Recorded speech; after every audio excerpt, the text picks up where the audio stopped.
Hi guys, this video is to go over the Bloodbath map, version 2. I wish I could have put it on my game board, but unfortunately my game board is busy right now. As you can see, the middle of a game. Actually, that is one of the YouTube games going on. YouTube Wars Season 2. You can watch those episodes on D-Choi's channel. Now this map here, 2.x, this one is actually 2.6 is the actual finished map. There are many copies of this out there in the previous versions, 2.1, 2.2, that were being tested on and this and that. But 2.6 is the final answer. I know some of you have been waiting for this map, but I didn't want to release it until it was done. I didn't want to have you print it and then have to print it again. Meanwhile, I don't mind printing it and printing again as things come up and this and that and the other thing. But this is it. And so let's go over some of the changes from first version to second version. And the reason there were changes. First of all, I like to research a lot of stuff. And as you research things, you find errors in the out-of-box map. Secondly, after I announced the Bloodbath last year, I did not want to do any map changes. Even though we had other things going on in testing, those stayed on the back burner until the event was over. And then once the event was over, we continued on with playtesting things to put into the Bloodbath. It's just we didn't have time. Like I mentioned before, doing the Bloodbath event was not my idea, nor did I ever plan on doing one. It was kind of a spur of the moment thing. My group suggested it, and I wanted to give you guys enough time to learn the current rule set without getting changes between that time and the event. So everything we've wanted in the game is in the game. So let's start with over here. We'll just kind of go through quickly the changes. And if you're not familiar with the first version, that's okay, because we'll go over all the changes here at the same time. Now I won't go over gameplay at this time. There'll be different videos to go over that, but for now the map is released today.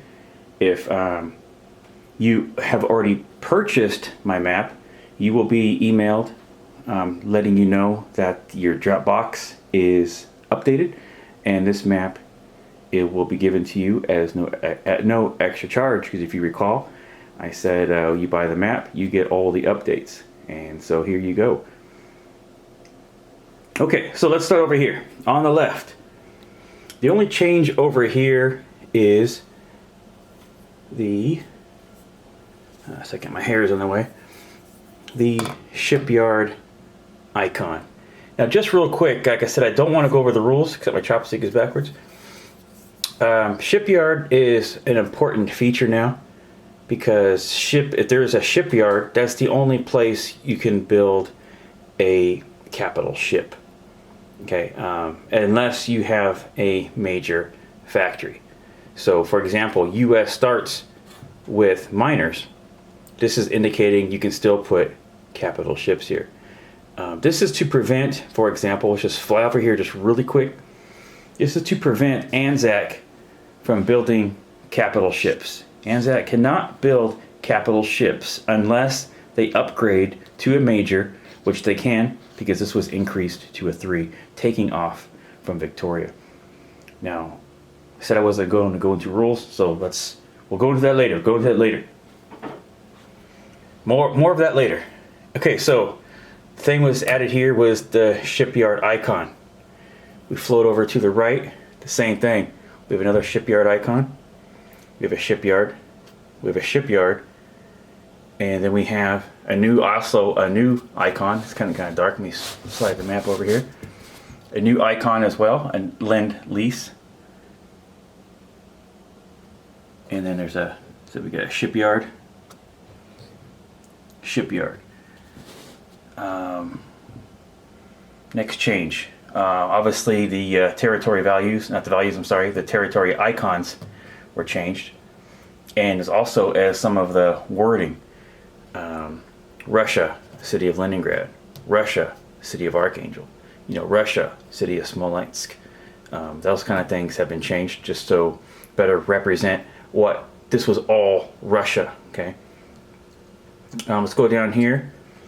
A new icon was introduced for resources. You have a resource icon here above the IPC value in Western Ukraine,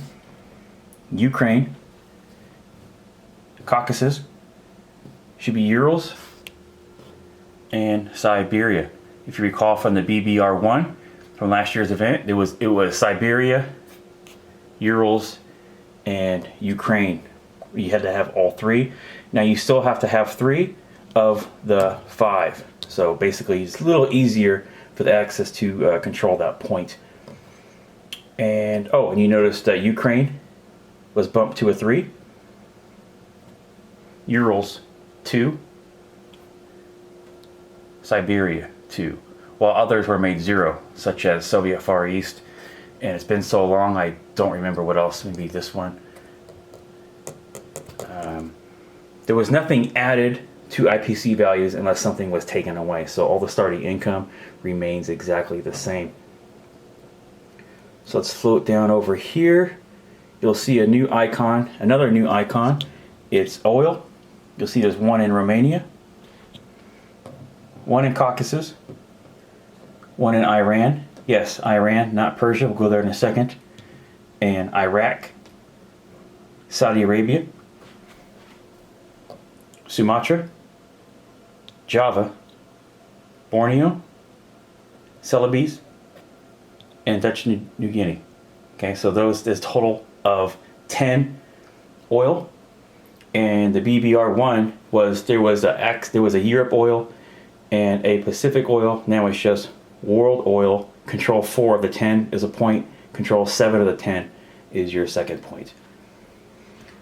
Okay, so let's go back over to here. Malta was put to a 1, while that was stripped off of Gold Coast. Me looking around. Italian Libya, that is because in, was it 35? It was officially named Italian Libya after these provinces combined as one. So now you have Italian Libya, city of Trebuk.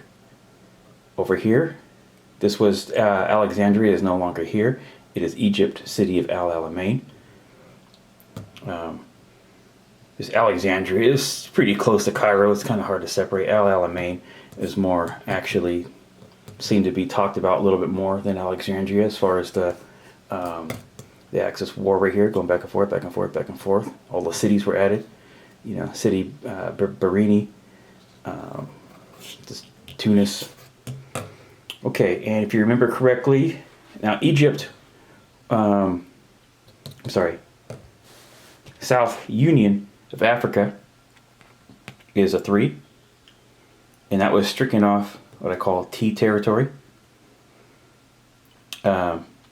Egypt was a 3, and which is fine. They have the resources here to make this a major. Currently this is the largest tank production facility in this side of this part of the world. So obviously the resources are there, but just made things a little bit difficult, especially being able to drop capital ships here. Now, even though the capital ships was stricken, because even if you have a major here, there is no shipyard. Same thing over here, there was no shipyards. So if you have to put a major, you have to upgrade this to a major to allow for capital ship building over here as the allies. So, but remember, we have the rail. And more importantly, forget about putting these to a major. This is so you can rail the 3 units up. But like I said, we'll go over to gameplay later. Next change.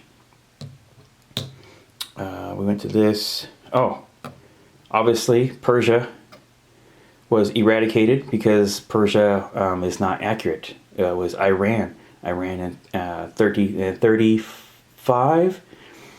Iranian government got to push all of the Persia territory names out, and everything became Iran. You also notice that this is pro-Axis because pro-Allied is not accurate. In 1941, the British got with Russia and attacked Iran and replaced the Shah with their own, with somebody else that they wanted to, because they believed that they were on on Hitler's side. Okay, so you can't tell me this was pro-Allied if they came in here and replaced the government. Okay, they took out the guy and replaced him with his son, I believe. Okay, and now that is because they were afraid Hitler was gonna. They were afraid they were gonna give Hitler the oil over here, so they attacked him first. So, like I said, there's no way that would be pro-Allies in 1940 when it was attacked, and I say attacked in 1941. There are also some other name changes. Kazakhstan is actually SSR. Kazakhstan became its name in 1954. So like I said, that's inaccurate, so now it is. Some of the cities they had in here in Russia, I forget what it was called before, but that was inaccurate. That name wasn't given to until 57.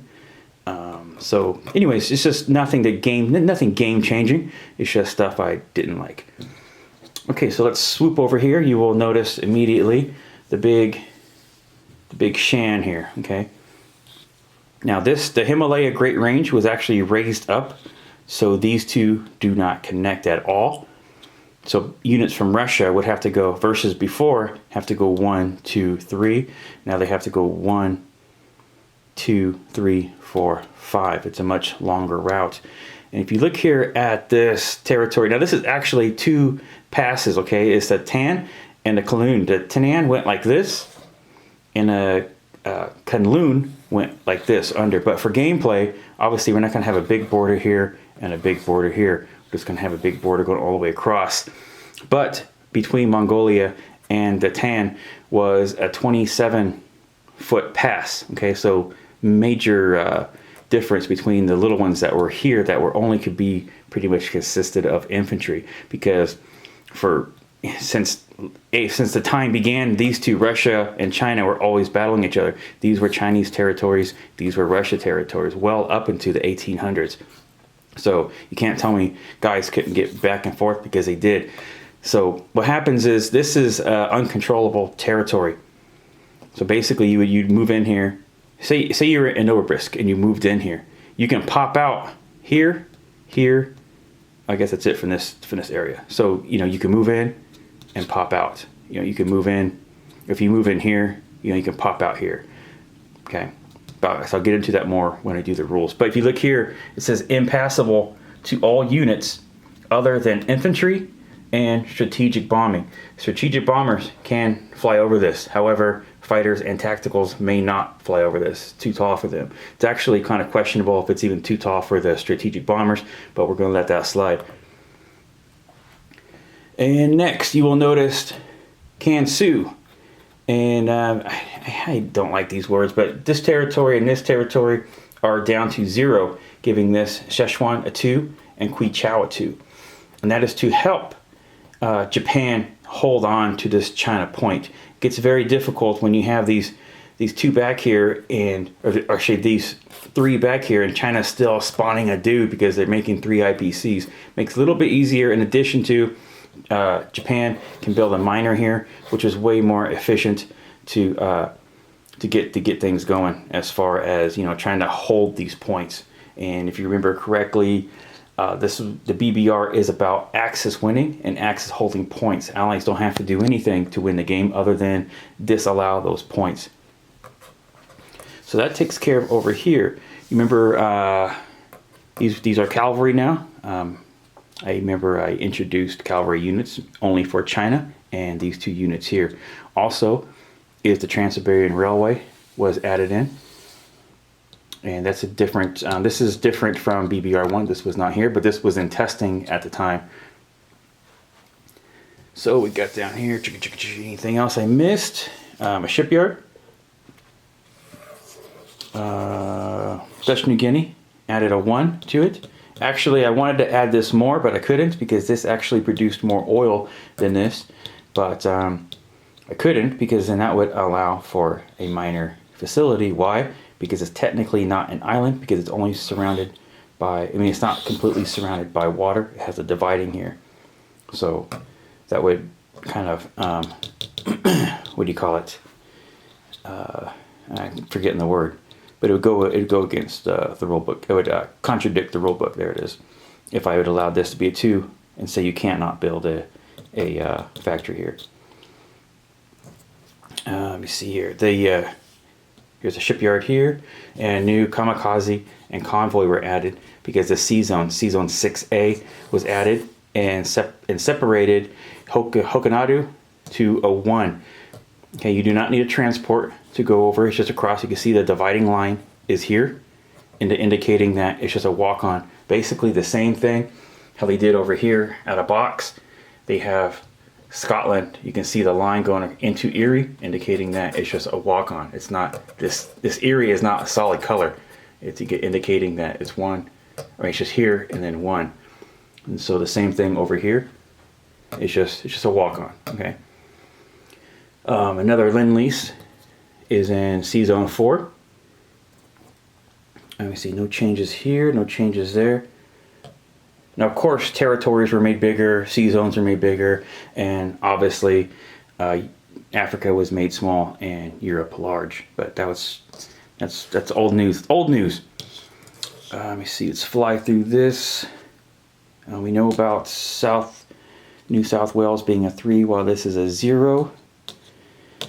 I don't think I'm forgetting anything, but you guys might see something as I'm scanning the board here, and you might, that way if you see something I forgot to mention, you can just post a question about it, and I can confirm, yes, that is a change. You will see, like I said, territory name changes that are more historical. You will see spelling changes that were accurate, as OOB had some things misspelled. Dun, dun, dun, dun. Okay, I think that's it to go over the map. Like I said, if I forgot something, just post a question. If you see something on here that pops out. So here it is, boys, 2.6. And this is it. Coming to the Bloodbath this year, this is the map we will be playing on, version 2.6. I don't foresee any other changes, as everything we wanted in the game is in the game now. We've played this map quite a few times now. Obviously, we changed little things here and there. Most of the things were basic things. For example, I think the last change was this used to be a 0. Yeah, I think this one was, I don't remember now. Either way, we just put that one back to a 1. I think that's the only change from version 2.5 to 2.6. It was just little things like that. Nothing, there's no big significant changes. We used to have 12, I think 2.1 had 12 oil, but now we drop it to 10. Like I said, nothing crazy. Nothing crazy at all. All right, well, hey, so like I said, if you have the map file already, just expect an email from Dropbox letting you know your Dropbox has been updated. Now, that version 1 point whatever is in there for the Bloodbath will be deleted. That will no longer be there. Why? Because my Dropbox is getting full, and these maps are have a lot of data, and I don't want to start paying for Dropbox so I can keep all these old map files. So hopefully you have 1 point whatever it is on your desktop or somewhere, because it is gone. OOB will still be there, of course. And yeah, I guess I don't have anything else to say about that. So we will talk soon, and enjoy the map. Bye bye.